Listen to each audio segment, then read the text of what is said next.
Hey everybody, Captain Shellie Gray here. In my September article with Texas Saltwater Fishing Magazine, I talk a little bit about tailing redfish.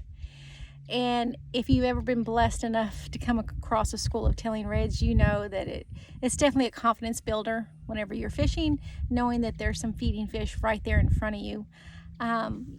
Usually tailing reds can be approached either in the boat, using your trolling motor as quietly as possible, or if you're wading. The biggest thing to remember is to always be as quiet as possible. Tailing redfish do spook easily, more so than scattered reds.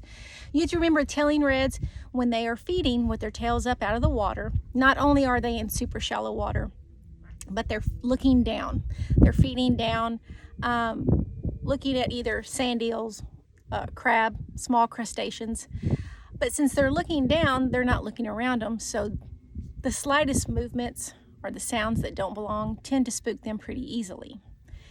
So when you approach a school of tailing reds, you want to be as quiet as possible. And then also your bait choice.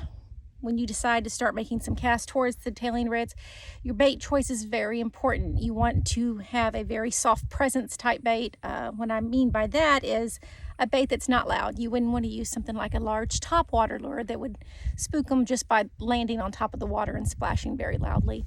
My go-to baits for tailing reds, I'll show you here. We have 1/2 ounce gold spoon. Probably one of the best forgotten baits. Nowadays there's so many baits on the market, we forget about the old good weedless gold spoon, 1/2 ounce. I like the gold spoon for tailing reds because when it lands on top of the water, in the water, it's a softer approach, it's a softer presence. A lot of times you can cast either to the outside of the school or just in front of it and just let this gold spoon drop, and that usually in itself entices a bite, just from the flash of the gold spoon falling down into the water. Other times, just reel it slowly back towards yourself, make your retrieve slow. You don't want to be fast. But this is usually the #1 producer for tailing reds. If you don't happen to have a gold spoon handy, then you are always able to use the soft plastic. This is a 4-inch Bass Assassin Sea Shad. This comes on a 1/8 ounce jig head. So it also has a nice soft presence that can be cast towards those reds without spooking them. Another way to go about it is to use a scented soft bait. A scented soft bait allows you to drop the bait beside the school of fish without putting it in the middle of them. Drop it beside them, let it sit.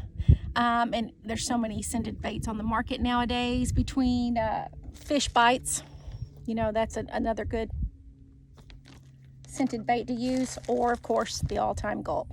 I keep mine in a plastic bag because they have been known to leak and they do stink.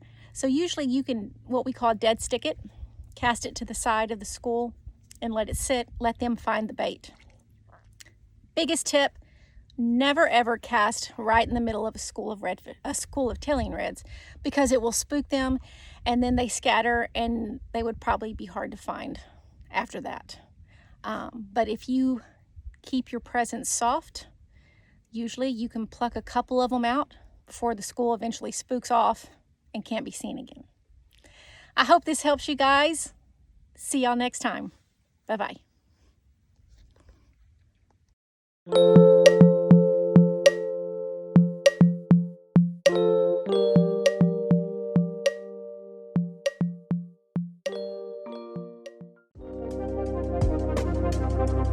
You're in the